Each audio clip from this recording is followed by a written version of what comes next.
Hey everybody, I'm Nico. And I'm TK. That makes this X's for podcast, your one and only stop for all things comic related. We are here to talk about your favorite books and maybe some of your not so favorite books. That's also a possibility. I know I've got some up and downs on some titles myself, so it's always a thing, and this week was no different. Yeah, we're definitely in our critical era, and I'm not mad at it. I will say you and I were talking earlier, and I felt like a little down on the books. And then as I was like kind of putting all my notes together and everything, maybe not as down as I thought I was. I think I had some fun along the way. You know, Um, I'm really glad to hear that. I can't wait to hear more. yeah.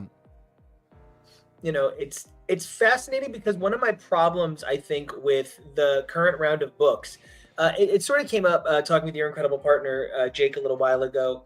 There's a sort of complicated thing they're asking us to do with some of these titles, and um, I feel like because we're talking about a big Women of Marvel episode, we're hmm doing Phoenix, Storm, and Scarlet Witch, three of the most powerful women to ever hit the X universe.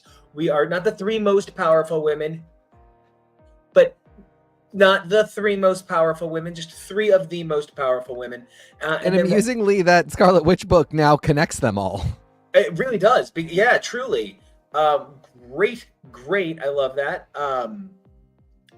The other titles we're gonna be taking a look at are over at DC. We're gonna be taking a look at The Question all along the Watchtower.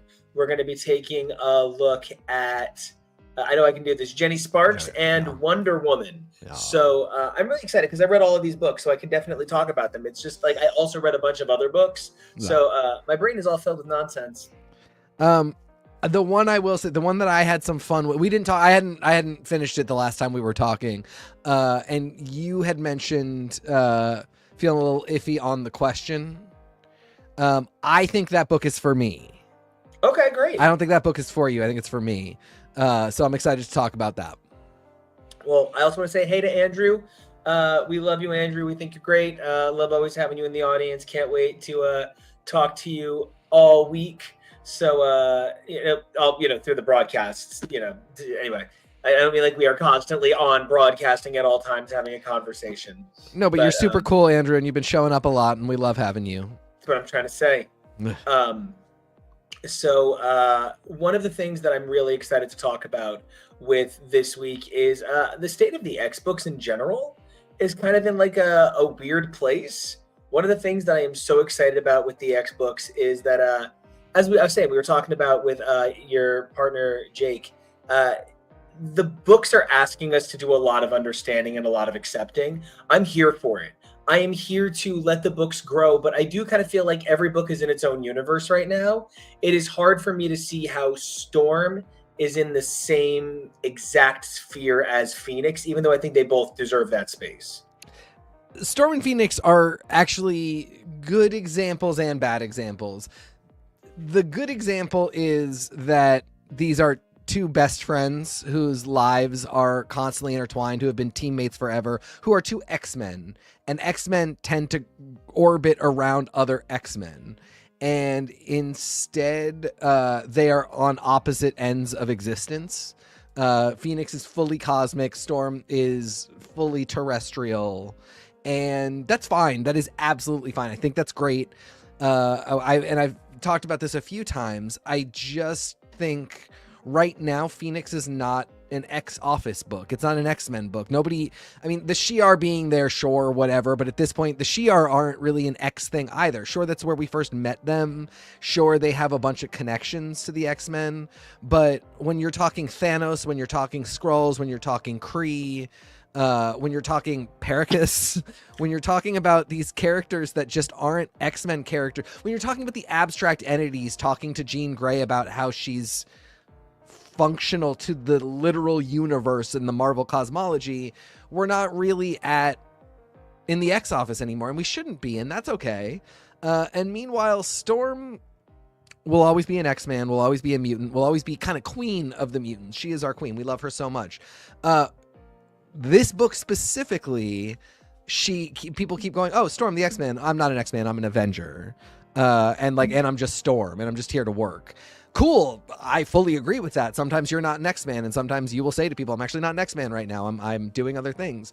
But then also with the titles all throughout X-related stuff being so disparate and saying so many different things.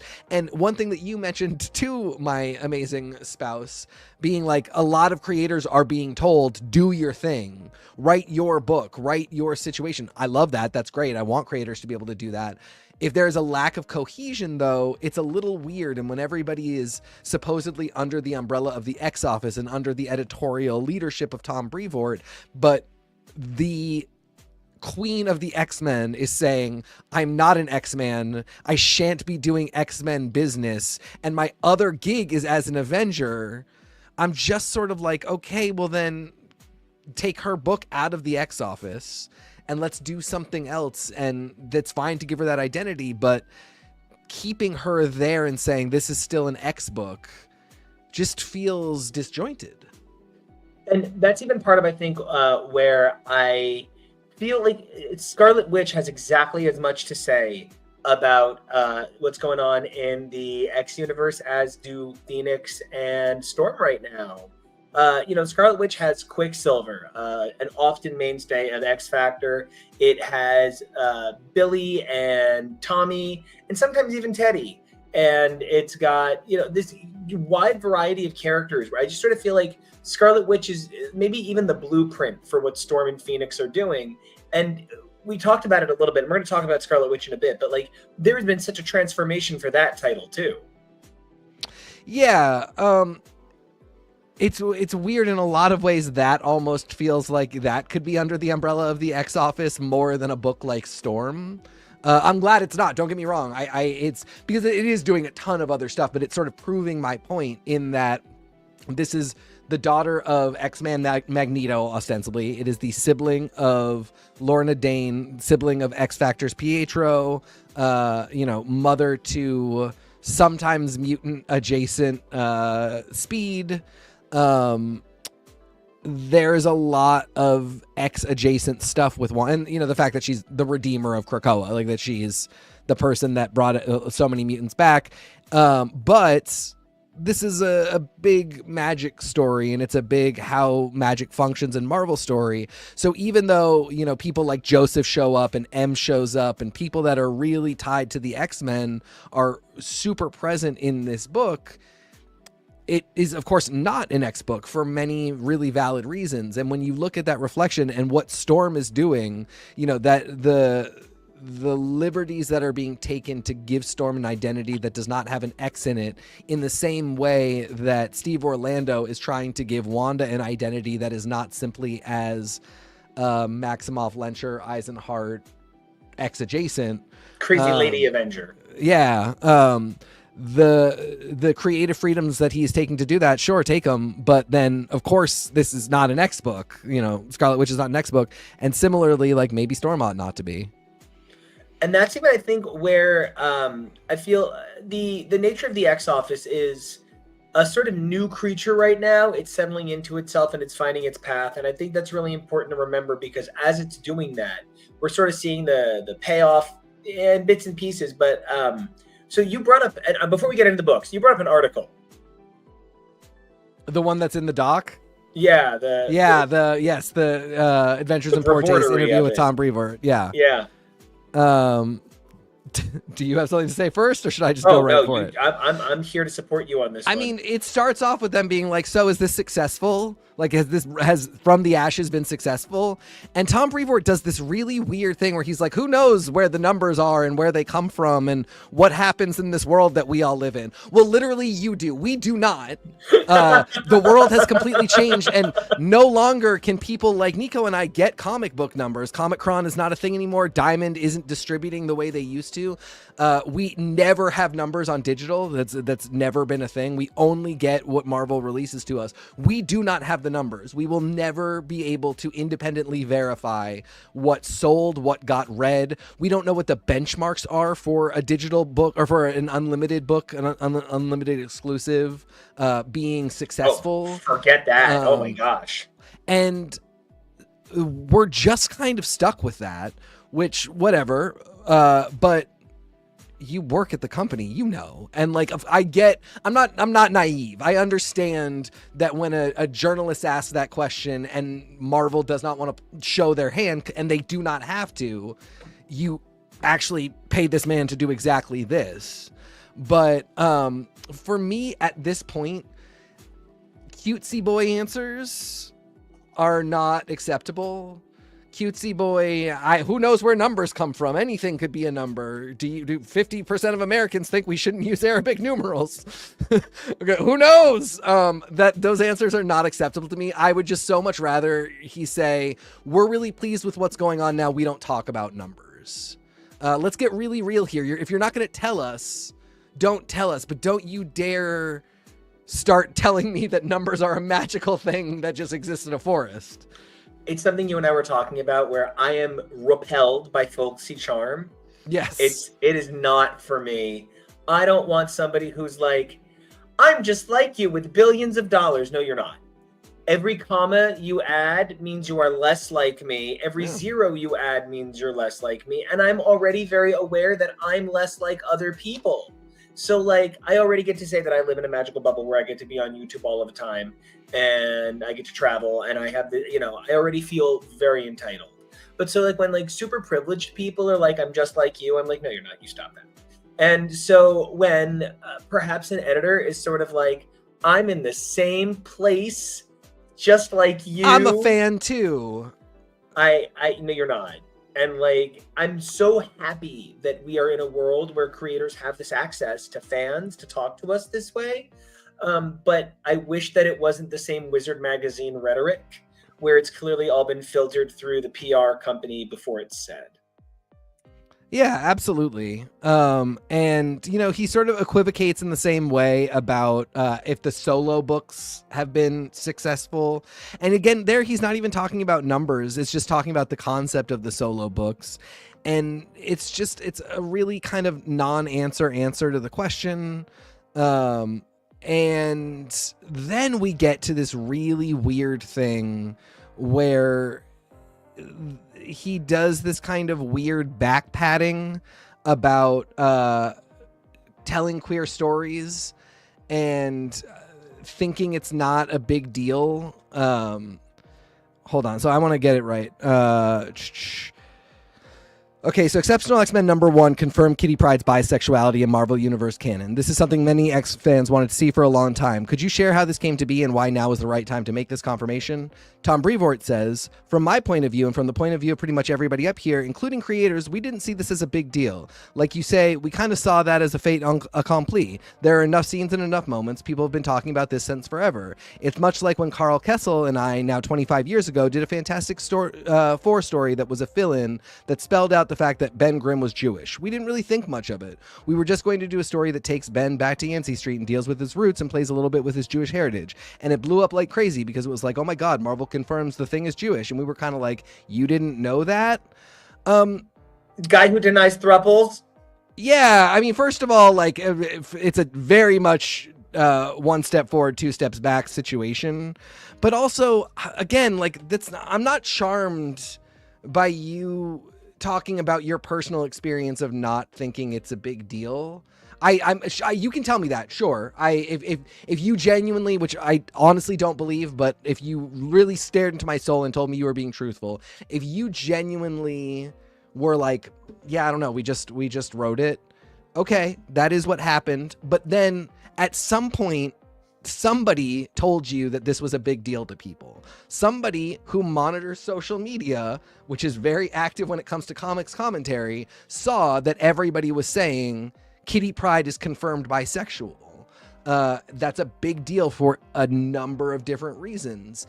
And the question you're being asked is about that, and you know that, or you're terrible at your job. You can pick one.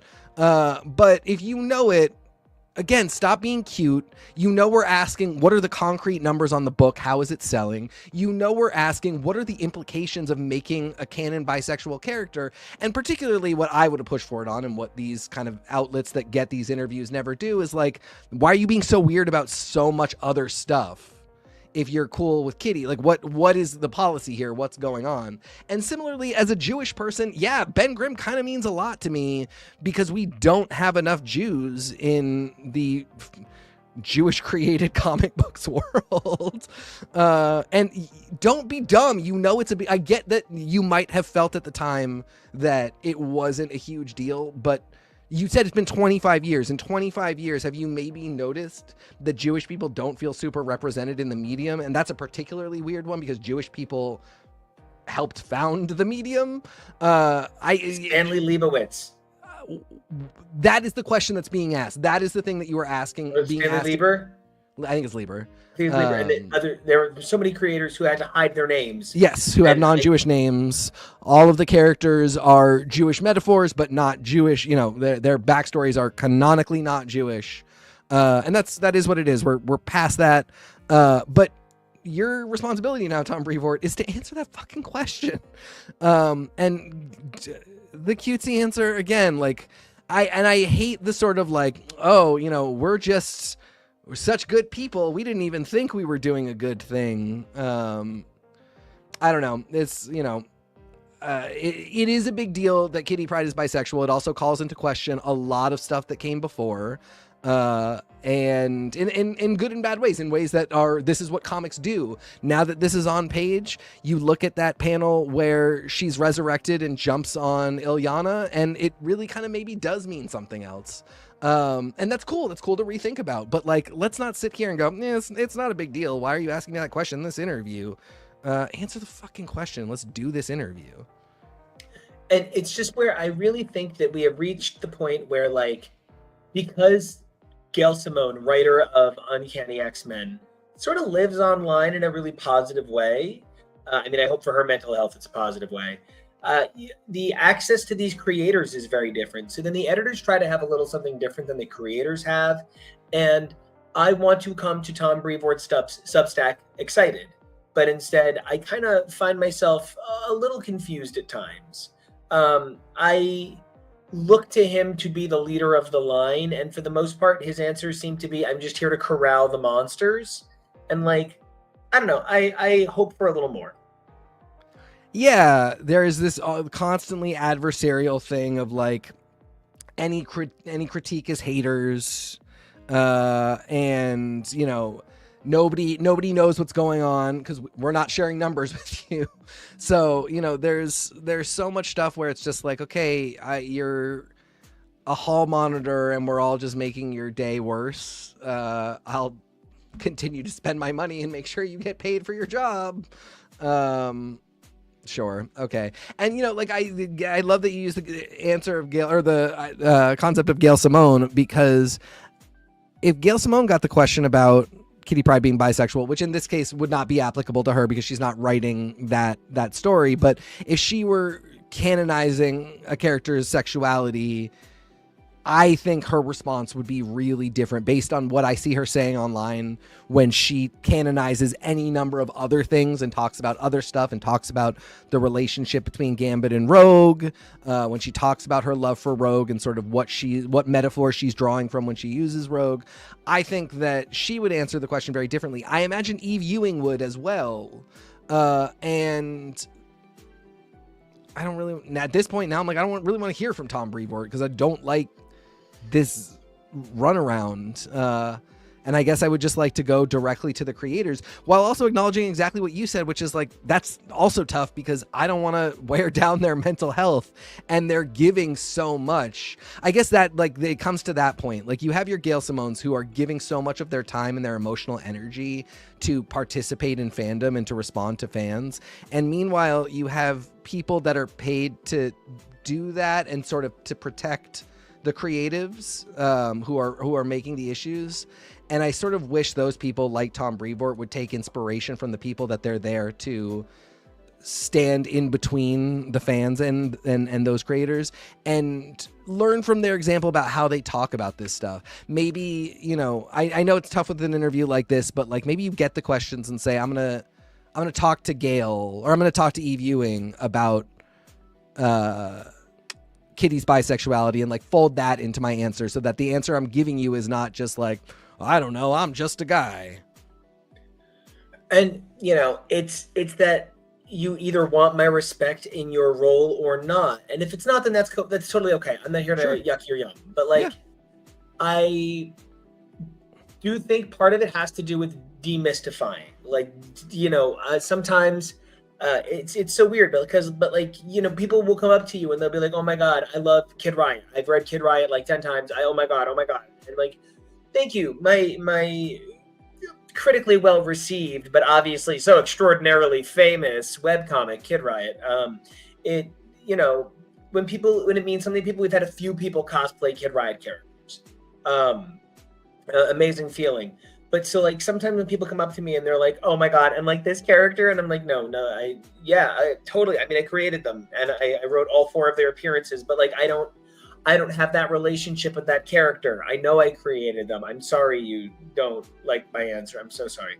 And so like sometimes I do just want to be like, I'm not that famous a creator, and I need to remind people that like I'm a very real person. And like I can't imagine what it's like for some of these creators like Gail Simone, who do occasionally need to remind you that she's a real human being and she deserves, real respect. It's when it feels like that's used as like a deflector weapon. I'm human. I can't answer your questions. Yep. That like makes life a little tough. Yes.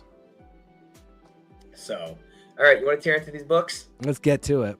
All right, I want to start with, I reread all of Scarlet Witch for this. I read, Contest of Chaos. I looked over Darkhold. I did not reread it. I looked over Trial of Magneto. It's not one I like very much, so no offense, Leah Williams. It's just not my moment. So I sort of looked over it briefly, although Lucas Vernick did that, and then we'll be talking about his Storm later. I then read all 10 issues of Scarlet Witch, all 4 issues of Scarlet Witch Quicksilver, and then all 6 issues of Scarlet Witch. Oh, and the annual, obviously, because it's part of Contest of Chaos. I feel like this is an example of where the book started as like art, and the book started MoMA and ended the Met. Like it started these conceptual, confrontational, beautiful pages, and now it's just a superhero comic. What are you saying? Where are we starting when you say the book? I feel like the whole process, like what began in Darkhold. So that's art. That's MoMA to you. It's at least freaky, weird art, and okay. it's pushing for something different. Okay. And then we get Scarlet Witch 1 through 10. Yeah. And that's also MoMA. That's in that same super zone. MoMA. Okay. That's cool. where like one issue has like 12 splash pages in a row that are told as fairy tale style spreads. Yeah. There's a couple of things where like she purposely breaks the gutters. Yeah. It's beautiful. The gutters being like the things that separate the panels from the border of the pages and stuff. For any listeners who weren't familiar. It was this beautiful expression of like trying to do something Promethea-esque, yep. Something Sandman Overture-esque. Yep. And now it just fucking feels like any superhero punch 'em up. It's like, it's so weird. It's like they front loaded all of the art and now it's a good comic. It is a good regular comic. But you sold me super art, and now I'm watching something very different. It's like you started me with Twin Peaks, and now I'm watching Boy Meets World. 2 things that I enjoy, but I don't know I don't know how I got there. I'm trying to think of something that's not Boy Meets World, but is not Twin Peaks, like Wonder Falls. Yeah. Anything that's a little bit more gentle in that same category, sure. Because what I'm trying to get to is like Twin Peaks is enormous. And you have everything from like I always want to say Norma, but it's not Norma. The what's her name who's trying to do the Silent Drape Runners. God. Just like the fact that I can't name all of the characters.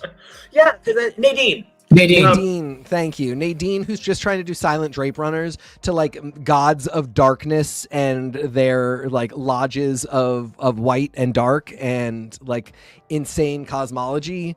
That's all happening in the same show, like sometimes in the same episode.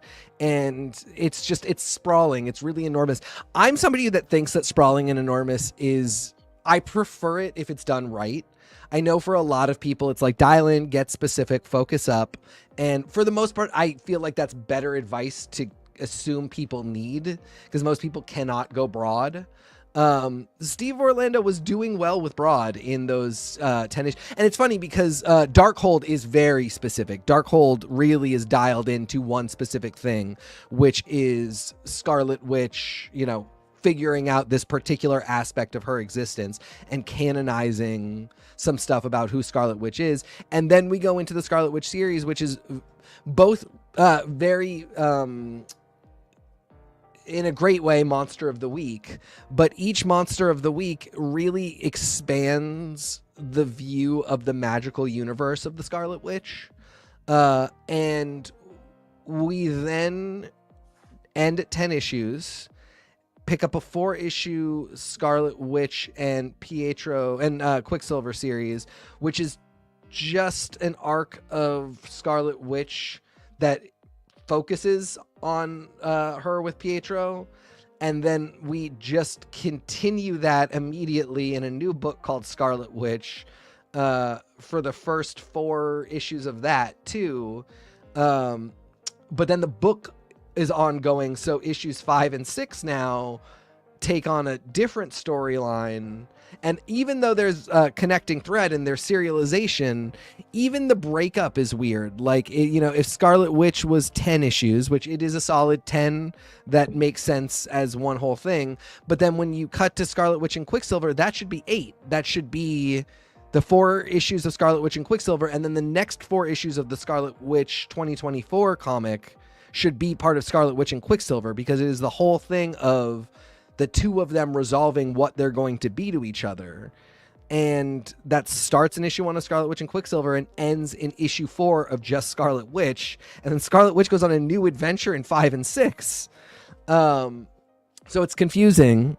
But then also, like, again, we go from like Monster of the Week, new facet of Scarlet Witch's magical universe for 10 issues, to very specific story about an entity that is coming after the Scarlet Witch. That's the meta plot. And then, you know, in the internal personal plot, what's going on with Wanda and Pietro. And we do one story about that is just that. And then that gets nebulously resolved. And then immediately a new book starts up that picks up part 2 of that story, but it's just that. Okay. It bothered me. Yeah, I get why it bothers you. They're not, none of them are bad. It just, what are we doing? What is the point here? And then it's, you know, we use some really big language with the villains and some really big ideas come into play. But then for my part, I thought we were about to be introduced to a new abstract entity in Inevitability, or what is it? I mean, she ends up being called Griever. Yeah. But Eminence. Eminence, right? Yes. Or Imminent, because she's the heat death of the universe, which to me, that's an abstract entity right there.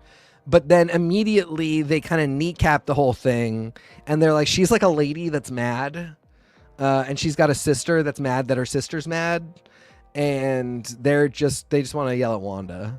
And then Wanda's like, I win, and it's oh my god. And that was it. So frustrated about that. I do want to say, you know, we get questions like all the time, you know, from people like, oh, is that going to be a movie? Or I feel like there will probably be a Scarlet Witch project at some point. Yeah. Whether she's the star of Secret War or something, I do think we will have some Scarlet Witch live action, which is why they're keeping her on the burner so tight here. Yeah. And playing with so much stuff. Yeah, I think that 1 through 4, ultimately, I just want to say, as a Final Fantasy VIII fan, that Griever, sorceress at the end of the world, the Griever is literally the name of the guardian force that Ultimecia, the sorceress at the end of time, who comes back to destroy the sorceress now. That's the name of her like super creature. So like it does just sort of feel like Griever. You know, it's a little on the nose there, but I don't mind because I love Final Fantasy VIII. Yeah, I felt like the other things that 5 and 6 actually pick up from Contest of Champions. Yep. No. Oh yeah, Crypt of Shadows. Crypt of Shadows and Contest of Chaos. Contest of Chaos, yes. Yeah. Amaranth, who actually got a cool little appearance in Contest of Chaos as well. Just one of those things that winds up being a few too many books to have to piece together unless there is like a solid map. I don't remember seeing any of the books go to this issue to find that character. And I do know that I can do a lot of the work online. I don't need them to do all the work for me. Like, I don't need an explanations page, but I sometimes do feel a little like the book is written so it doesn't make sense if you haven't read it. Not like, oh, if you go read that other thing, it'll enhance your knowledge. It's also it was Crypt of Shadows 2023, which was a year ago.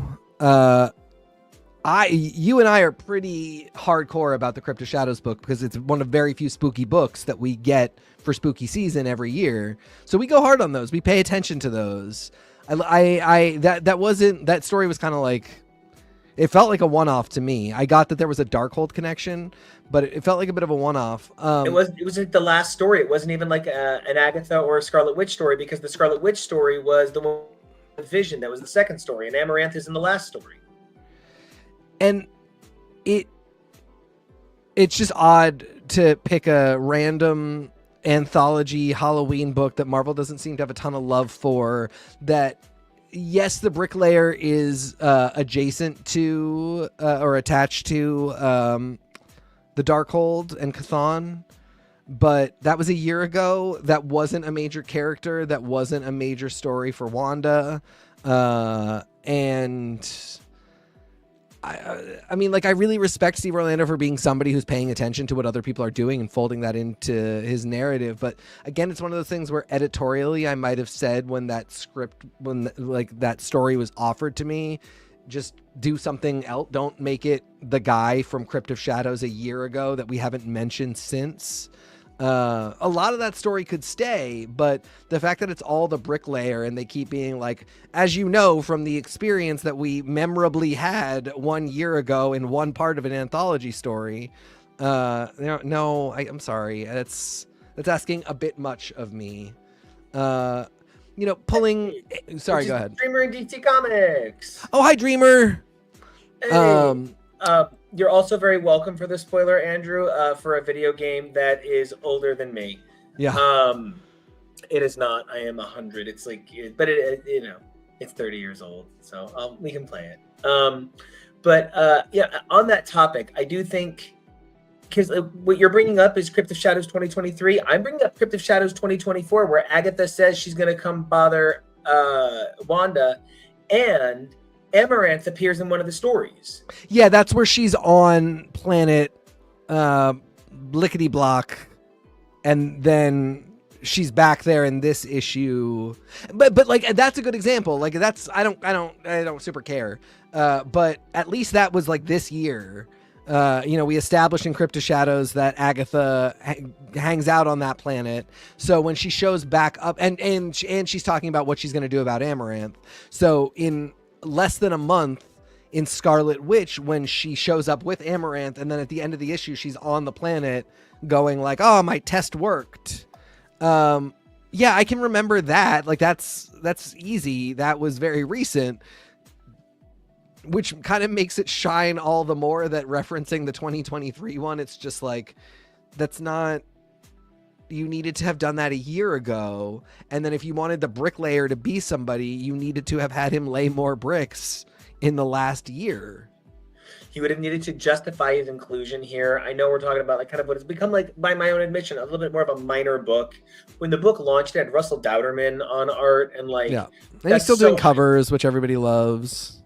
But the art inside sometimes does, and I'm not assaulting it. I do think the art inside is beautiful. But there's this sort of like digital manga-ification sometimes that happens. Our book had it in full force. Kid Riot. Like, we had some very cool, manga-inspired pages, stuff I really loved. But like, it feels like the book alternates between what I like to affectionately call like that Marvel quick manga style, and like high quality painted art. And not that the manga isn't high quality, but the contrast is sometimes tough in an arc. On top of that, the not this issue, which is technically the one we're supposed to be talking about, but last issue we had a Daredevil cameo, which, you know, I gave Steve Orlando a lot of credit for paying attention to other stuff that's happening in continuity and pulling it into his book, and I still do, but I read Daredevil pretty religiously. Thank you, Nico Action. And I don't know who Wanda was hanging out with, but I don't feel that it is the man that I read every month in the pages of Daredevil written by Saladin Ahmed. I don't know. I want to put that out there. I kind of feel the same way. I don't even love what's going on with Daredevil right now. Yeah, Daredevil, but it's very established. It's one idea. Yeah. Even, you know, Steve Orlando has him be very flirty with Wanda, and like he says a couple things, and as soon as he does, I'm like, oh, actually they would make a really cute couple. But Matt in Saladin Ahmed's Daredevil is like incapable of flirting right now. He's vaguely constantly around his wife. Maybe they're still married. And he is a priest, so he is celibate, I assume, because he's a Catholic priest. And so these very flirty questions to Wanda are just, it just feels like I really wanted to imagine what my ideal Daredevil would do on a date with Wanda. And I love that. I do too. I want to write that. But when you have put a lot of work into being like, here's a 1996 reference to Joseph. Here is, again, a 1994 reference to an alternate universe Scarlet Witch who is a necromancer. That's lore, who we get in issue 3. When you're like, I literally can't tell you what's going on with Matt Murdock, who's releasing his book concurrently to mine. That's a little bit just like, okay, so you actually are just doing whatever you want. And that's where I think my score is a little lower on this book than I was hoping. Yeah. I think at the peak of this book achieved some really B+ moments for me. Yeah. I never really felt like this book hit an A for me. There were some A- moments, but like pretty strong B+ at its best. Where the book's currently sitting, I feel it's a little bit more like a B-. It's not a bad book, but it's hard to feel like when every issue ends with a cliffhanger that is literally fixed at the beginning of the next issue, like a classic Claremont issue. And then it always feels like she manages just to win by finding the right power up at the right moment. I kind of got to give it a B-. It's engaging, it's lovely, but it's not capturing my attention. Yeah. And I also want to give Steve Orlando an A for his imagining of Marvel magic and how a lot of things work and the functional pieces that are at play here. He's really writing some stuff that should be going in the universe Bible that could be connected to stuff like what God's established. Again, you know, concepts like the abstract entities that can go all the way out to the Phoenix, who just met with said entities. Like, he really has some cool ideas for canonizing certain perspectives on magic that, you know, even people writing Doctor Strange and people writing Strange Academy just kind of gloss over. And I want to give them a ton of credit for that. And then I want to give the editors a D for doing nothing with that. Like, when you have a brilliant creative mind, and Steve Orlando stuff is not always for me. I really will give you that. I'm glad to see a queer identifying person at the top level, getting a lot of books, getting a lot of, he gets magnum opus series. Like, he gets to write Scarlet Witch as he wants over a long period of time. His 2099 is the same thing. That makes me happy because I want to see other queer people get that. But a lot of times it doesn't feel rooted in the same queer experience that I have. So it doesn't quite feel for me, but high-minded thinking about Marvel cosmology, that is also for me. Sometimes that can be wrapped up in my queerness, but sometimes that's just its own thing, irrespective of my queer identity. And that's a place where I'm really jiving with him, and I really am like, this is an ideas man who knows how to write it down and also knows how to tell a story around telling you the rules of how magic works. And I love all that, but it means nothing if Marvel is not going to pull all that really diligent writing and make sure that it's kind of being laid down as the law. Because the bigger thing is, I expect that not only will it not be laid down as the law, but the next guy's just going to come in and pave over it. Yeah, I mean, it's not like these solo titles get a lot of respect. Even the best received of them wind up being just kind of forgotten. And Yeah. I can't imagine that a female solo title is going to get the most respect. Last but not least, this woman is not on the Avengers. I don't know. Wanda's a huge part of the Avengers team that never comes up. And Jed McKay doesn't really write about anything that happens here either, so it's a two-way street. Yeah, this is not the woman that's on the Avengers, and I just feel like she could be. I mean, I give that critique about Wolverine and have since 1992, but sometimes people do it. Ben Percy really controlled all of the Wolverine appearances, almost all of them. So the Wolverine that was on X-Force was the Wolverine in Wolverine. And it's really possible to do, but this Wanda is not the woman that is on the Impossible City, and that's a little tough to swallow sometimes. And I feel the same thing is why what happened earlier that we were talking about is why Jean is not on an X book. I think, this Wanda is not the Wanda on the Avengers is why Jean can't be the Jean. Oh, you mean she can't? They have to keep her. Yeah, you're right, and I like it. I think that's the right move. My complaint is the thing that I said earlier, which is like, this also is not an X book. Get it out of there. Make this a Marvel Cosmic book. And I think one of the things that we're even seeing is that they're trying to pull from everywhere and bind it together with little pieces, like Gladiator being one of the main villains and antagonists of this book. But I think even with Gladiator being a main antagonist of this book, it is lacking Jean Grey authenticity.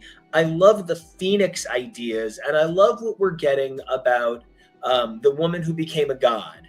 And, for the record, Andrew, Daddy Wolverine is one of the other things missing. Snicked. And, it is difficult because we're taking a character who is too often defined by the other characters around her, and we're taking her away from those other characters. Fine. But then you're giving her villains like Gore, and she's turning Gore into a planet. Or a star, sorry. I love the idea that she did that. That's very cool. That's very powerful. It, in some ways, does make me question the possible longevity of the series, because that is such a feat at such a level to such a person. And this is kind of what you were talking about with wanting to meet a new cosmic force in Eminence. I kind of feel like we did with Jean becoming the Phoenix of creation here, instead of just being a regular old, super cosmic Phoenix. Yeah, and I don't know. I mean, I'm not worried. I know Stephanie Phillips has a plan, but it feels weird having this be the issue 5 thing. This feels like let's say this is a 12 issue just maxi, this feels like an issue 11 thing, and at 12 we get some resolution of creation is now an abstract entity. Is Jean a part of that or not? Who knows? But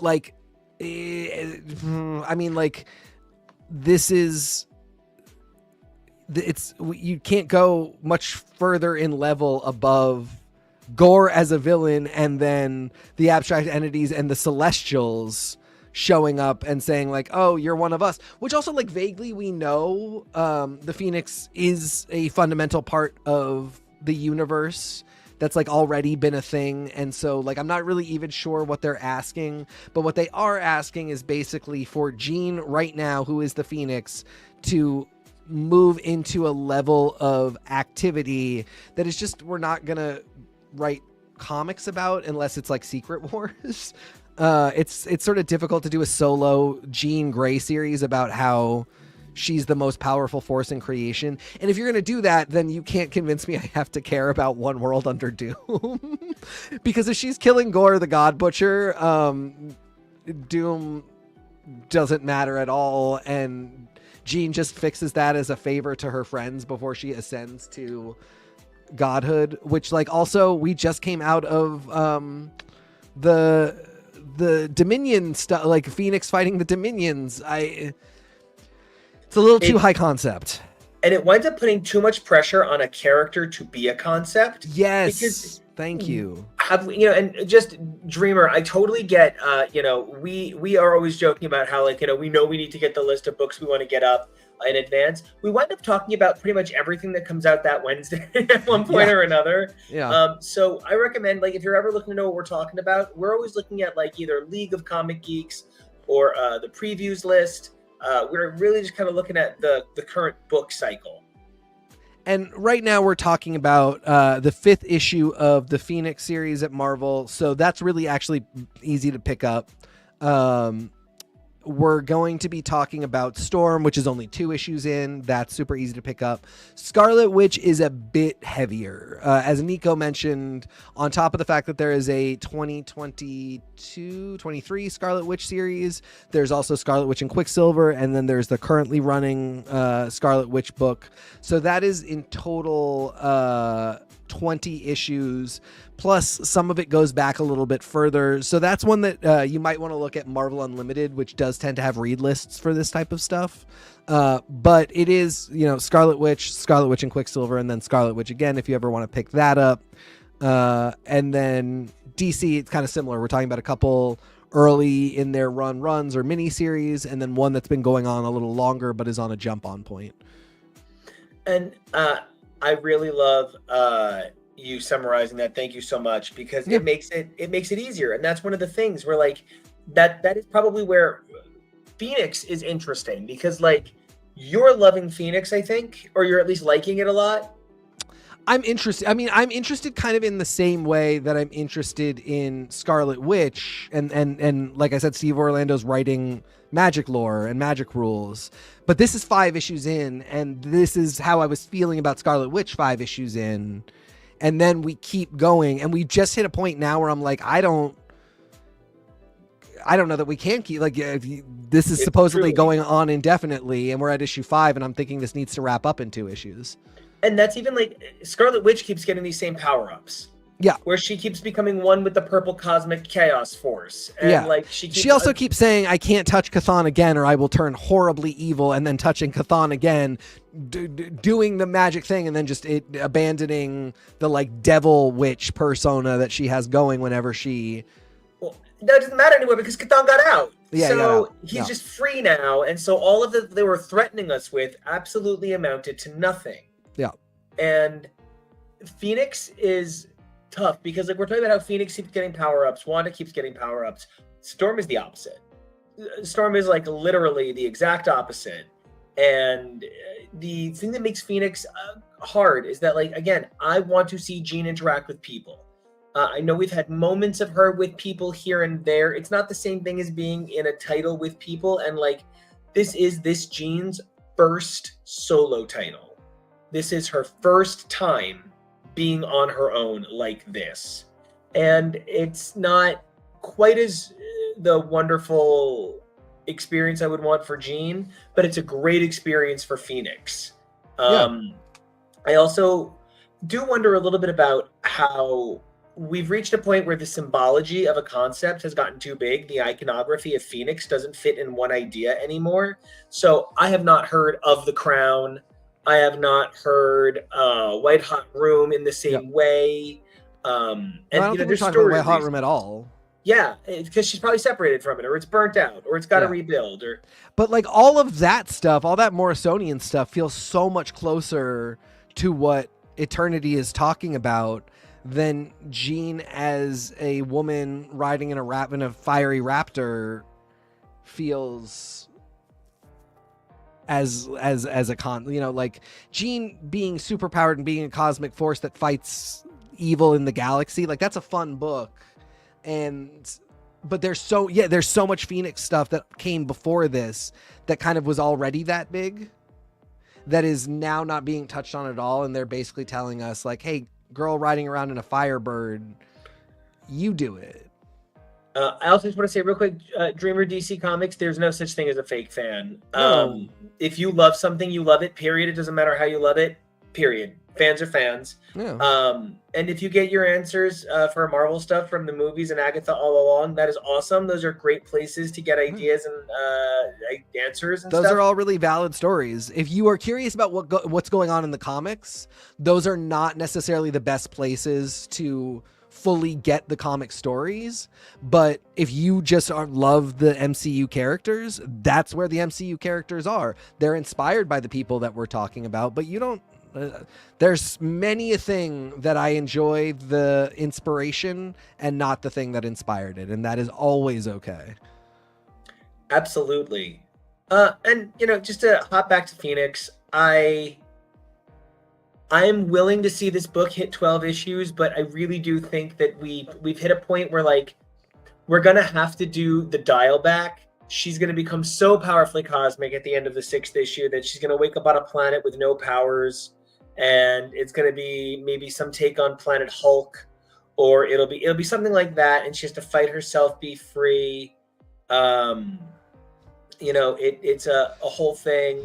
I don't know. Sorry, go ahead. I just can't personally see the book going more than 12 issues, only because the stakes got so high so fast. She also has to go back at some point. We've seen preview art for it and see Scott, which also, like, I don't need them to do anything, but I do if you told me that they're still married, but it's like I need to see it, but I also don't want to. Like, I don't need to see the person that is about to become an abstract entity have a phone call with her semi-estranged husband.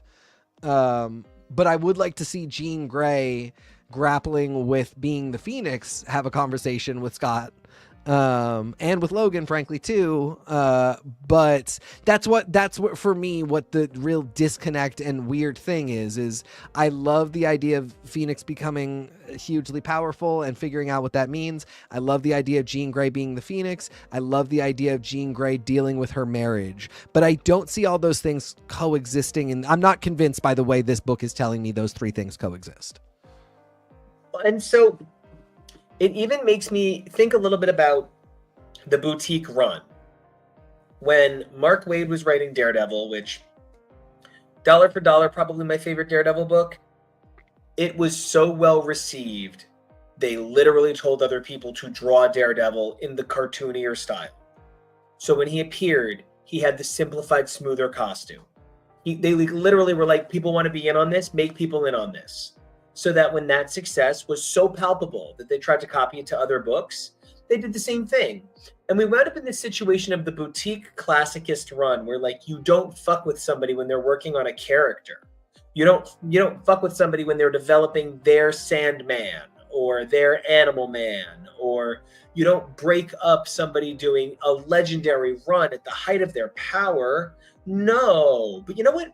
When I look at those runs, my favorite thing is taking a look at the miniseries that used this character for two issues and adding it in like a B-side, like an omnibus B-side. And like, I love doing that. And I think what we've kind of wound up in a world of is so few people want to have that done to them that they won't do it to other people, that you wind up with the same tone on these characters all the way throughout. I only want to read, and this is going to sound so stupid, but I only want to read that Jean Scott moment at an A+ level if somebody not working on those two characters, but that is like a genius of character study, like just to use a name, a Mark Waid, or a Scott Snyder, somebody who can come back to a character after 20 years and still give you the best-selling comic in 4 years. Your Annie Nacentes. Your Annie fucking Centes. Yes. I also really like that there's a conversation going about people. I know. I was just kind of going to leave it, but Dreamer, I just want to say, yes, write your comic. Hell yes. We will Yes. read it. We will root for you as you push forward in your career. We will always want to read your stuff. And, you know, everybody in the comments and in the chat, thank you for supporting each other and lifting each other up, for being here for us as well. You know, no matter who you are, no matter what you do, you are in some way a creative, and we've all got to support each other in that. So we love you all for being a part of that, and we root for you. As somebody who had to figure out how to do it for Kid Riot, you know, if you ever have questions, we're always here to, you know, we'll do an Ask Me Anything about getting into spending too much money developing indie comics. On the whole, I'm going to give the work on Phoenix generally a B. It's not that I don't think it's had A moments. I think it's had some really A-level moments.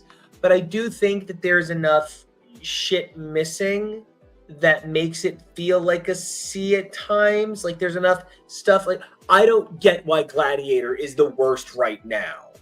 Like this is a facet of Gladiator, sure. This is the worst facet, and there's usually a reason for it. And like this just feels like terrible. Yeah, I'm in the same boat. This is a B. This is a really solid B, and that's an average that is A's and D's. You sometimes we give B's. We talk about this a lot. We give B's, and it's like everything was solid all the way through. Nothing amazing, nothing terrible. Solid B. And some books it really is. This piece of the book, A work. Can't stop thinking about it. That piece of the book, total failure, complete bust. When we average it out, it's about a B. And this is kind of one of those. Total bust, total failure is unfair. There's nothing in this book that is that bad. But there are a bunch of things that are just like, oh, sort of missed the mark for me. Not really clear where we're going with this. Don't really know what we're doing. And then there's a bunch of stuff where I'm like, hell yeah, ride or die. This is somebody that loves the Phoenix, that loves Jean Grey. And I will say this, is not interested in doing woe is me Jean, which I do appreciate. This is very problem and solution oriented Jean. That's fun. And I really, the sapphic energy of the moments between her and Carol, to me, are game changing. It's very Sophia Bush and Kim Raver having drinks at the bar, but we'll discuss that later in the week. It's very Cheetah and Wonder Woman, or Silver Sparrow and Wonder Woman. Or all right, we got to talk about Storm quick so that you can answer my questions about Wonder Woman. I want to say, like, one of my favorite things about Storm right now, reading it, is it's not for me. Like, it's to me. Like, I'm included, but this is a love song to, for, and about strong Black women. And I think that is so incredible. Like the ways that Storm is being written outside of what we define as super heroic moments. Her shows of strength have to do with her strength of values, not her strength of powers. I love getting to be part of this experience, this movement, and I'm loving this book. But I love that this book exists for people who have been so owed this content even more. You know, obviously this is entertainment, and this is literature. We don't need it to survive, but I will use the term need, just imagining that like this is something that matters to us all, which I think is easy to imagine. There's a lot of times where you're like, I need I say I need a queer creator to come on and write a queer book that is just unapologetically gay and is about a strong hero that makes me feel like, as a queer person, I could find that same strength in the world and I can relate to what's happening here. And I that is something I crave a lot. I get sometimes, and I don't get a lot of the time. And I know that for people of color and for many different subsections, not just that one group, people of color as a monolith, but for Black people, for Asian people, and then, diving in deeper for Japanese people versus Chinese people versus Korean people. There's a lot of times, as a Jewish person, there are times where I just want to see a Jewish person writing a Max Eisenhardt story that has some understanding of Jewish culture, of Jewish family life, and I need that. I need to see that, and I need to be able to reflect on that. Of course, Wait, so you're saying you want them to be taking the comics to Eisenhardt? I'm gonna let that one go. I will survive if I don't get that, but it means something to me when I do get it, and that's for me, and that's for other Jewish people, and that's for Jewish creators to express themselves through that work. And if my brother and best friend here reads that book and takes something away from it, that is so important to me, and I love that. But I know that if Nico doesn't love it, he will understand why I do and support the ride and learn something from it too. Something I've said a lot is like, Miss Marvel did not reflect my family. Miss Marvel, the MCU television show, did not reflect my family life at all. Didn't reflect my experience. By the time it came out, I was in my late 30s. So I'm not a teen at this time. And I'm not a Muslim teen from Pakistan, with a family from Pakistan. That's not my life. That meant something that was so important to so many young people, to so many teens, to so many minority teens, to so many Muslim teens. They needed that. They needed to see Kamala Khan on stage, on screen, and see themselves reflected in her. I got to be along for the ride and learn something and see what life was like for a family that looked nothing like mine, to imagine what it's like to be in the shoes of somebody whose experience is nothing like mine. And if I had critiques, they maybe don't matter as much because it's not my world to understand and critique. And that's where I am with Storm. I'm along for the ride, and I'm learning a lot, and I'm seeing a lot, and not even so much from the book a lot of the time, but from fandom, from people for whom this book is really important. I'm seeing what matters to them, and sometimes that is critical. I have been reading some particular commentary from people of color who read this book who don't really like the reflection on Krakoa. And don't really like that it's being sort of spun again as Krakoa was bad. So that's all really interesting to me. And at this point, I am just along for the ride. I think that's what's so exciting. We get to love these queens. We get to attach to who they are and how they make people feel. And, Storm is not a simple character to get down. And I think that we are in an era where one of the things that is going to be so important is how people talk about your book. Because while I think more of the world should be reactive to what fans think and say, comics is one that particularly is. While you can't always save a book, God damn it, can you kill one? And I think with a character as special as Storm, as beloved as Storm, and as significant to a peoples as Storm is, and that's many peoples, not just the people who look like her, but so many people find strength, so many women, queer people.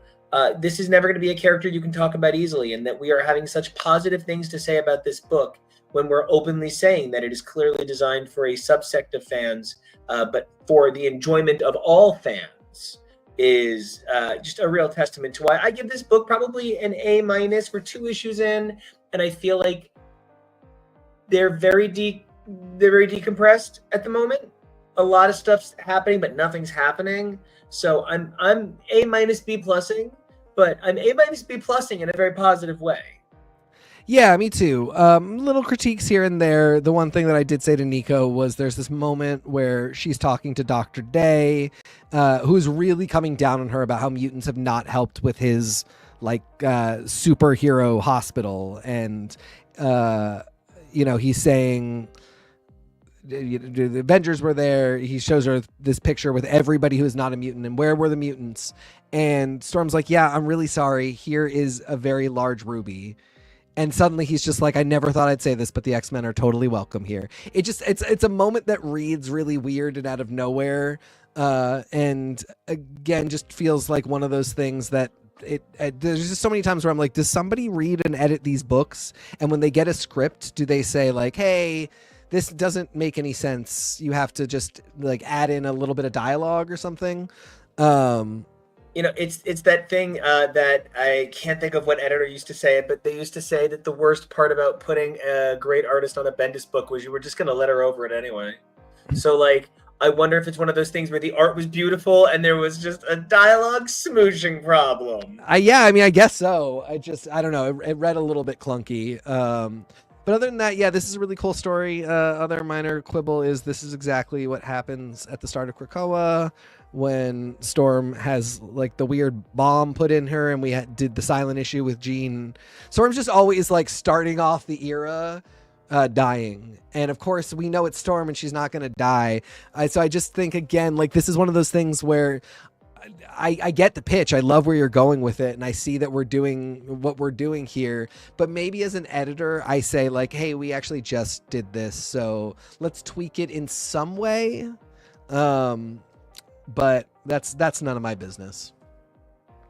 And I think what is my business is I want to start with the one that I have a lot of feels on. This is the first time I've been caught up on Wonder Woman since Gail Simone and Terry Dodson and Rachel Dodson were killing it back in like 2005-ish. The original Amazon's attack. It was a really lovely cheesecakey era. I'm really excited about this book. I think Tom King is doing a marvelous job. We talked about the Trinity stories, the backups a couple of weeks ago in the Trinity one shot, so we didn't talk about them here. We won't have to. I read all 15 of this, Amazon's Attack Volume 2. I'm pretty caught up on everything in the DC universe right now. And I'm feeling really great on this Wonder Woman book. I'd love to get your thoughts going into it. So we talked about this because you told me you were catching up, and it's only 15 issues. I could have as well, but part of this is that we are doing this for an audience, and we're kind of telling people about the experience that we're pulling from. In the case of Wonder Woman, this was said to be a jump on point. And I wanted to be able to give the experience of somebody who does not read Wonder Woman, has not read Wonder Woman, was not even caught up in 2004, and believed DC when they said you can jump on here, and so gave it a try. So this was my first Wonder Woman issue. This is like basically of all time my first Wonder Woman issue. I did no background for this. I loved it. I'm very interested because we're early days. This could tank. This could go terribly awry. But this was lyrical and mythopoeic. And there's, listen, we were talking earlier about getting your information, from the MCU about comic people. The only place I know Cheetah is vague shots of Kristen Wiig from a movie I chose not to watch. So did I recognize that character? Absolutely. The comic didn't tell me anything about her, and I don't know anything about her.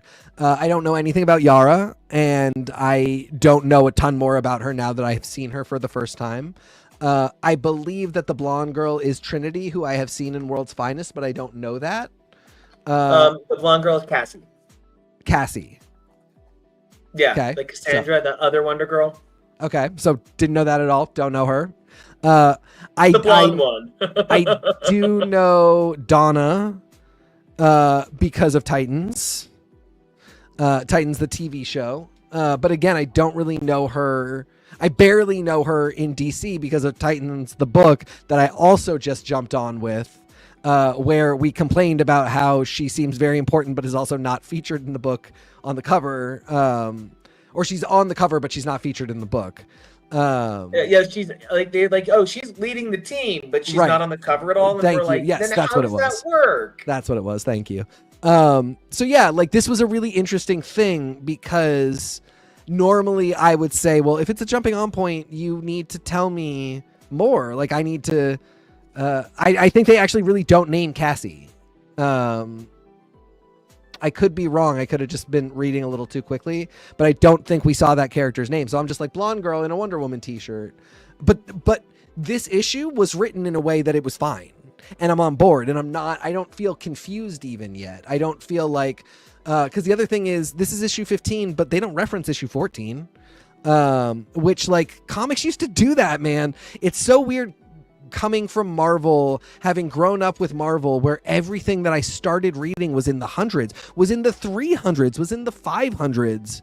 And sometimes we're jumping on points, and they would start you pretty fresh, and they wouldn't really reference the stuff that came before for a while afterwards. And when they did, it was like you got some editor's notes, and it was like, see, 20 issues ago.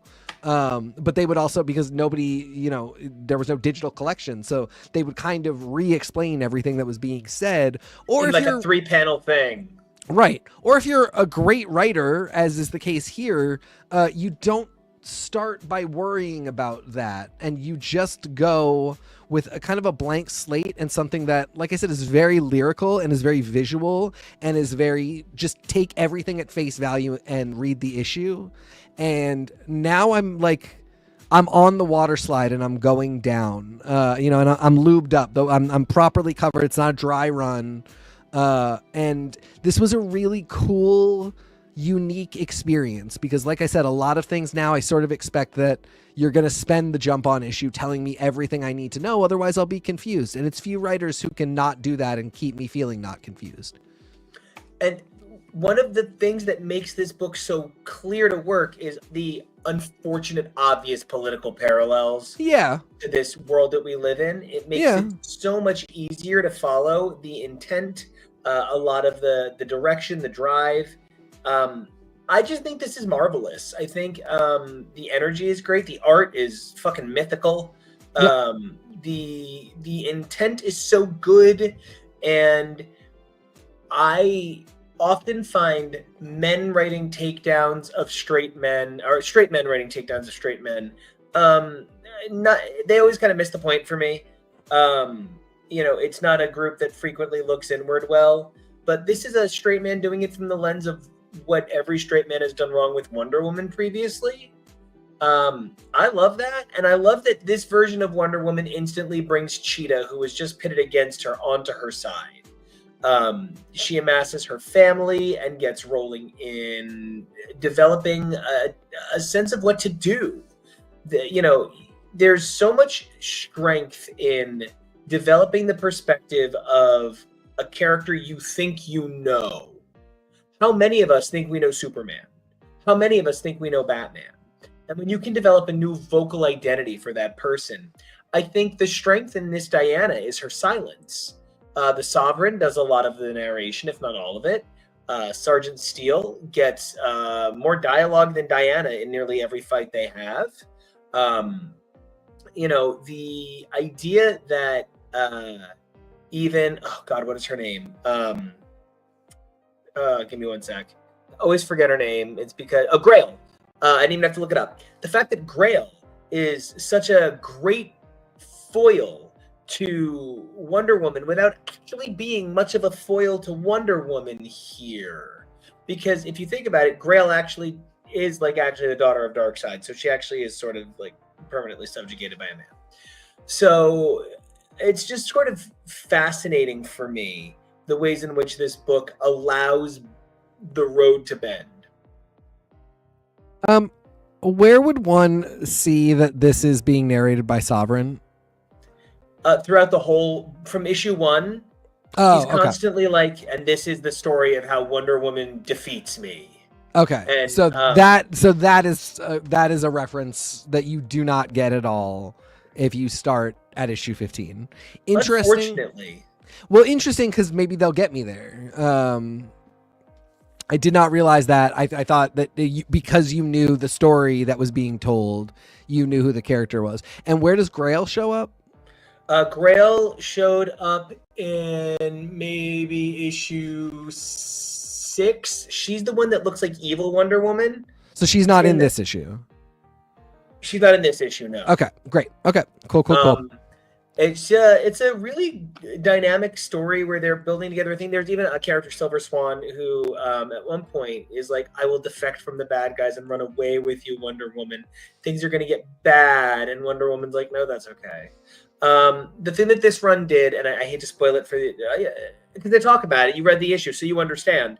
But they fucking kill Steve Trevor, and they don't just kill him a little bit, they kill him a lot. And like, he's like, Diana, they meet in the afterlife, and he's like, I'm dead. And she's like, no, I'll bring you back. And he's like, no, Diana. And she's like, no, I'll bring you back. And he's like, no, I'm dead. I think I'm supposed to be dead. And she uses like a thread of his fate twine that like the fates find to twine together to make a baby. And it's named after his grandmother, and that's the baby she's holding the whole issue. The made from clay and the twine of fate baby like she was that she made of herself and Steve Trevor at the end of last issue. Okay, there's maybe it's worth going back on this one. It's so fucking good, and it's wild, and Yara Flor is the funniest goddamn character in the world. Yeah, I mean, got great chemistry from her right off the get-go. My favorite part was the immediate first panel of Donna Troy in the sewer. Did not even have to look to the second panel, just looked at the first panel of her in the same gray sewer water with the same brick. I swear it's comic books, so like, but it's, I swear to God, it is as though they film in the same location every time. As soon as I saw her there, I said, oh, she's going to be fighting Solomon Grundy. And everybody fights Solomon Grundy in the exact same place. He is never anywhere but that particular piece of sewer. Yep. It's very silly, hilarious. It is very DC. Yeah, it just like I felt like such a DC king. My DC knowledge was so intact and like good to go, because literally all I had to see was one very thin panel of Donna in a sewer, and I just knew. You knew there's only one sewer that there's only one sewer. There's only one person in that sewer. It's always Solomon Grundy. Yeah, just it's such a riot to me. It's like every time somebody poses like this in the sewer and stands up, they've obviously seen the Wolverine color. Yeah. I give this book in its entirety like an A-, a B+. It goes to some grimdark places a couple of times that I would normally be kind of like about, but the way they do it is so good, and the lasso of corruption actually just cracks me up. So, what is that? Who is that baby? That baby is not Trinity. The blonde, the baby, might be Trinity, but it isn't yet. Okay, so the Trinity that I've seen other places is another character from the multiverse. Okay. Okay. And then the three Wonder Girls here were Cassie. Yeah. And Yara and Donna. Yes. And then separately, there is the baby, and then there's Trinity in the backup stories. Yeah. Trinity's in the backup stories. That is Trinity in the backup stories. Okay. Gosh, that's not the least bit confusing. Okay. I'm all right. I'm here. And none of them ever get labeled. Yeah. Okay. Still really loved it. Really gorgeous. Really fun. Again, I can't get over sitting in your backyard, getting the DC NYCC announcements of books being created, and there's just not a woman on them anywhere. And it sucks when men write a good book. It does. It sucks when men are good at things, because this is a really good book. This is great, and it is. I don't blame anybody for getting their bag. I maybe sometimes do blame men for getting their bag, and sometimes I'm like, maybe the step back. I wish this were written by a woman. It's Wonder Woman. I get it, that not everything has to be. We just still have such lack of representation for women. It sucks, because this is actually really good and feels really feminist and feels really Bechdel test passing and a lot of great things. But I still am just I would rather see women on women characters. There just still isn't enough of it. No, there's my husband. I know I'm laughing at Tori too. Don't worry, it's all good. Oh my god, all of it, all of this is amazing. Yes. Also, hey Tori, we are talking about the current run of Wonder Woman, which I cannot recommend enough. It is such a fun, amazing time. It's so woman first, so woman empowering. And but again, it's written by a dude, so what are we doing here? I do want to say that the best thing for me is that in the Absolute Power crossover that took place just before this arc, it is Wonder Woman and her co-teammate, not her sidekick, her co-teammate, Damian Wayne, as the two of them work together. And she's like, do you think I'd be a good mom? And he's like, I think you're a great mom to me already. And gives her a big hug. And she's like, I think you're a very good little superhero. And he's like, do you really? And she's like, I'll be honest. The problem is that, you've got such a famous dad. It must make it really daunting to be your own hero. And he's like, it can be. And she's like, you're doing a great job. I'm proud of the hero you are because you're not your dad. You're Robin. And he's like, don't tell the other Robins, but I get nervous. And it's so good. I love it so What much. issue number is that? It's either 12 or 13. Okay, I'm on it. I'm down. I love this book so much. Yeah, I'm really glad I started here. You telling me what you did makes me sort of. I'm gonna wait 2 or 3 issues because again, I do want to give people that knowledge that can you actually jump on here. I felt like yes. You made me feel a little bit like maybe no, but maybe all the stuff that you told me won't. I'll learn in my own way as we go through this. I did not feel like I was missing anything. I didn't understand who was narrating it. But I also thought like maybe that's how they wanted it for Jump On people. So I'm going to give it a little more time before I start going back. So that I can tell our lovely audience who might not want to read the first 14 issues whether or not they really can jump on here. But I am super interested in reading that Damian Wayne story because I, like you, love him very much and he is a very sweet baby boy. He is our baby boy, and I just want to say specifically the Damian issues are 12 specifically. On it. So all right, like I said, A-. I could not fucking love it more. Yeah, it's that for me too. Okay, so I want to talk about why I think Jenny Sparks, also written by Tom King, also taking a classic character that is a centerpiece of the 20th century.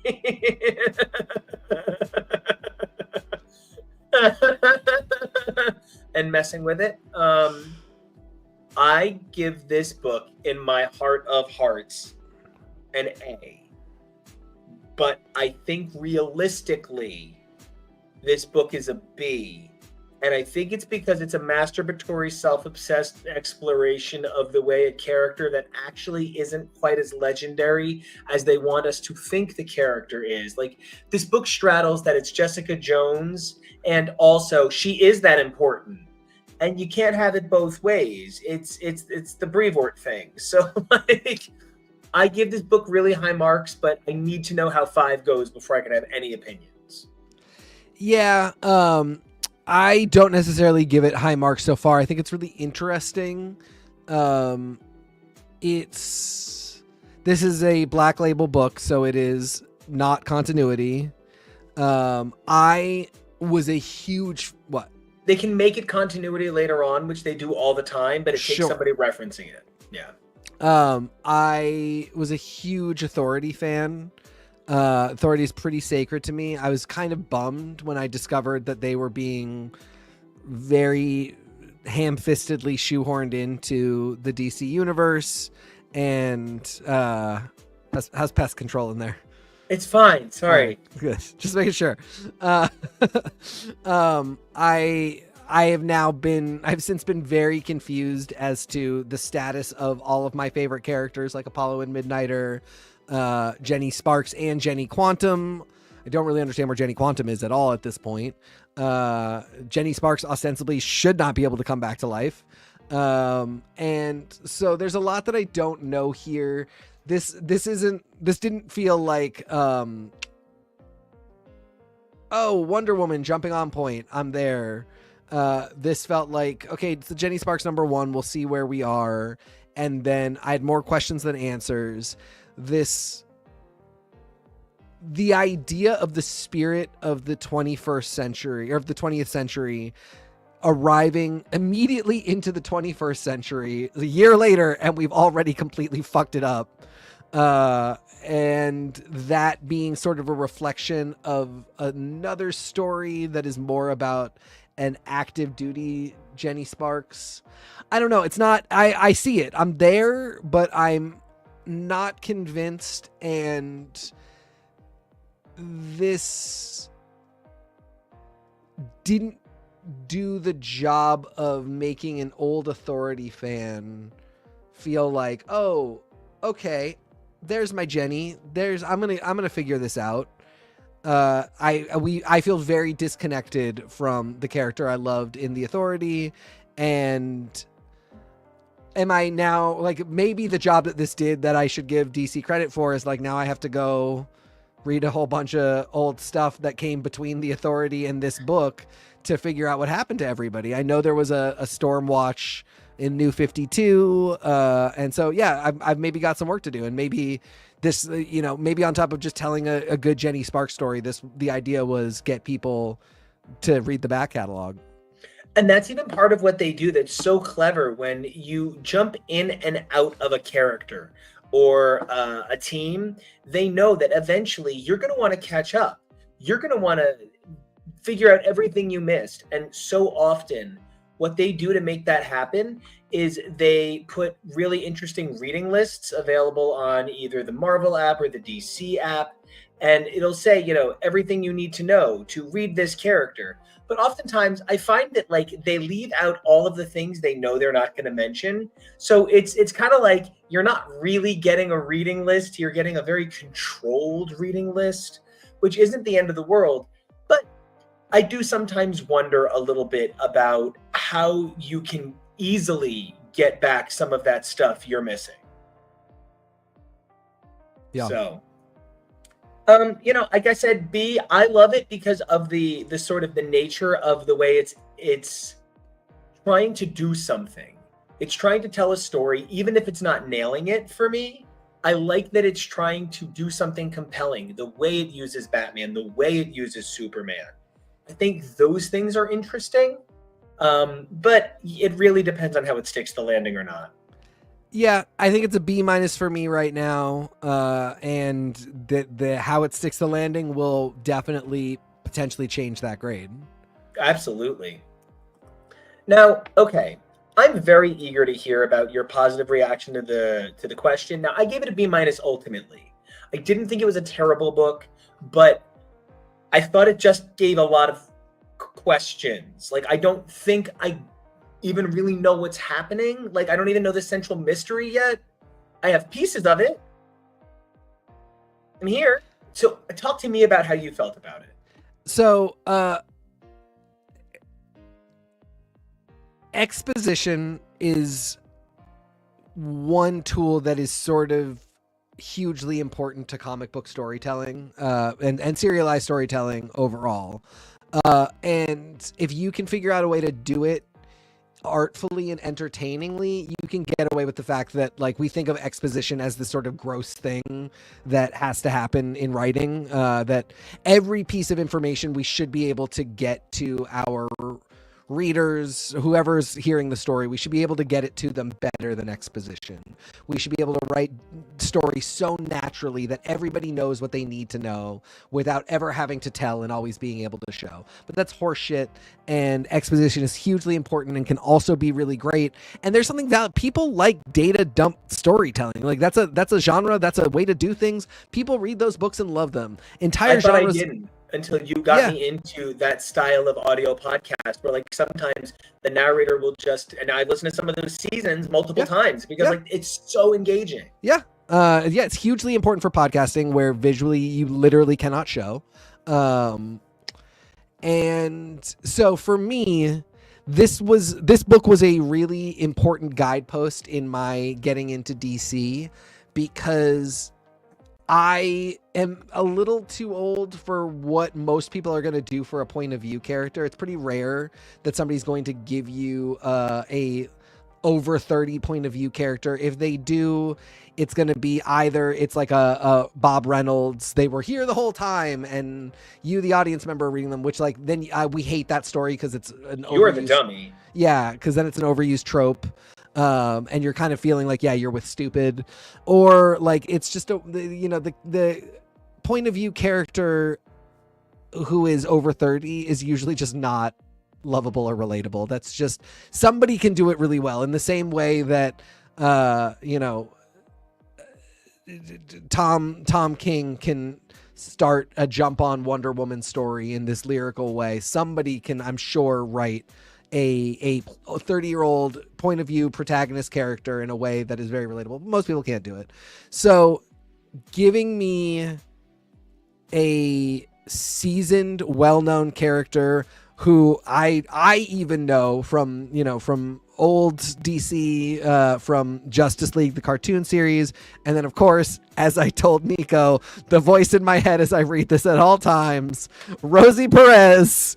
Love it. Yeah. So following Renee Montoya, who is not a point of view character in the way of I'm new to this world, show me everything, but in I'm being shown my first day on the job, and the job is I'm the sheriff. I'm the sheriff of the sheriffs. That to me works. That immediately sold.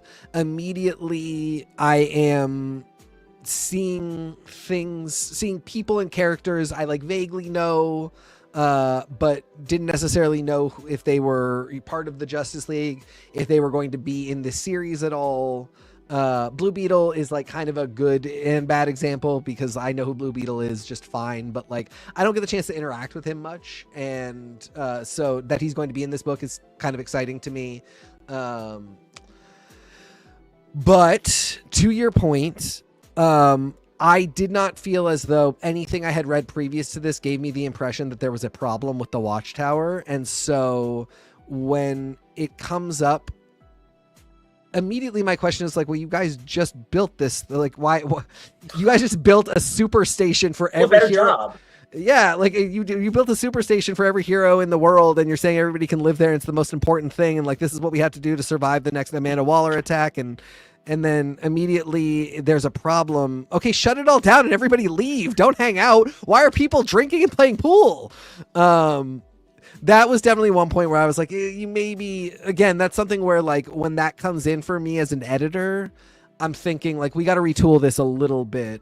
It's great that I love, the question is a detective. So this is obviously going to be a mystery and a detective story. But also this book is saying, we're not asking you to be a detective. We're asking you to be a sheriff, which, okay, yeah, it's kind of a detective. Anyway, it's part of procedural law enforcement, but, yeah, I don't know. I think this book has really the right idea in terms of what it wants for Renee Montoya and what she's going to do to show readers around. I guess the story really could have used a little finessing. Yeah, and I feel so bad because like I really, really like Alex Segura's style. I just feel like this is maybe becoming a semi-regular criticism for me of his work. There's too much exposition in some places and not enough in others. B-, still a fan, still want to read more, still excited to see where it's going. Gonna finish the miniseries, obviously. I think I'm reading everything all in at this point. So, I don't know. I think this was a really good week. And like what's really crazy, and I'm like laughing about this, but other than when we were talking about the actual gender studies of the dynamics of the writing teams, we didn't go on and on about the fact that these were like all women we talked about today. Yeah. That it was, Wanda, Jean, Aurora, Diana, Renee, and Jenny. That it was, you know, and I said their names because like it is 6 women. It is 6 women's names, and it didn't ever affect the storytelling. It didn't ever make the characters less interesting. It didn't ever do anything but tell a different story that needs to be told, that has been such a part of the comics shape of the universe for so long. And I feel sometimes like we spend so much time talking about the ways some of these things need to be women's stories in comics that like we forget to say they need to be powerful, good women's stories by women, about women, for women, with women in mind. And so we wind up in this position where we talked about a lot of men writing women today. We're even men talking about it. It's just, you know, it's a vicious cycle that I hope that this is a good step toward fixing. Yeah. It is definitely worth noting that of the 6 stories that we talked about, the 6 books we talked about today, only 2 of them are written by women. I don't believe any of them are drawn by women. I think women have drawn Scarlet Witch. I think Sarah Pacelli did some issues at some point. But yeah. It did not draw the issue that we are. Truly, yeah. Yeah. And that's not great. I'd love to see it be half. Even half would be good. All would be preferred. But again, like, yeah, Tom King did a really good job. Like, I honestly, like I said, I love his lore. I don't think he's doing a bad job. I could kick Steve Orlando off this book. I could kick him off for like a Shannon McGuire, who is Romana Shell and who has written for Marvel before, although has not in a very long time, and so there could be bad blood there. But there are women who I think would be fine to write Scarlet Witch, and I really wouldn't worry about it. No, I'm sorry. It's 5 books. Storm is not written by a woman. It's just Jean Grey. You know, Jean Grey at least is written by a black man. I mean, Storm is written by a black man. Sorry, Storm is written by a black man. I have had complaints about that I've had questions about that. And in my echo chamber, I have seen black people just be happy that it is a black person writing Storm. As Tori says, give me 60 years of women doing every job at Marvel and DC and we can talk about party after. Yeah, 100%. We're not there at all. We're not, even half of these books being written by women is not, okay, we fixed it. It is like barely a step there. But the great storytelling is great storytelling, regardless of the other things that we really do need to dig into. And there was some great storytelling here. Yeah. I had a spectacular time. And as Tori said, then give me 60 years of trans people and non-binary people running the show. You know, that's what we're talking about. We're not, and you know, no one's actually saying, maybe some people are saying 120 years of no men. But that's not what we're calling for truly. We're talking about understanding the world that we live in. You know, people aren't just clamoring, they're clamoring because their voices need to be heard. Yes. So I had a great episode. Love leaving it off on that real note, because it's real. It's not heavy, it's not serious, it's real. It has to be handled and dealt with and accepted. And you know, I'm excited about at least talking about the books that are doing it, even if I'm making some cis gay decisions with my life that aren't you know. But like I said, I think my top book is probably 1D. And then maybe like it's a tie between what I love about Phoenix and Storm over at Marvel for a Marvel pick. But 1D really did it for me. How about you, Teak? I think Wonder Woman was probably the best of the week among the 6. Jean Grey is my mom, so I'm always going to be very interested in what's going on with her. But yeah, I mean, I'm worried still, you know. I'm very interested, but I'm on a tightrope here, so you know. Well, I love it. Kevo, I know you were not actively part of the episode tonight, but I would love to know what your favorite by description was and where everybody can find you. You know, I, like you guys were saying, I love that it was women focused and you guys didn't, you know, feel grumpy about it or feel the need to pin a rose on it. You just felt it was significant and that there are enough titles that, it fell into perfect timing to just do it. And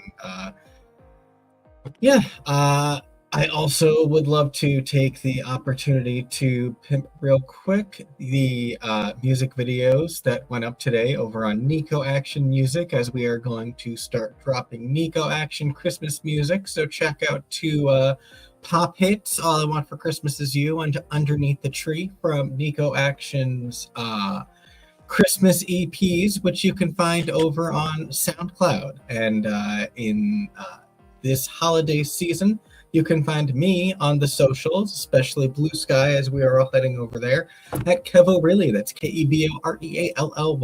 And Kevo,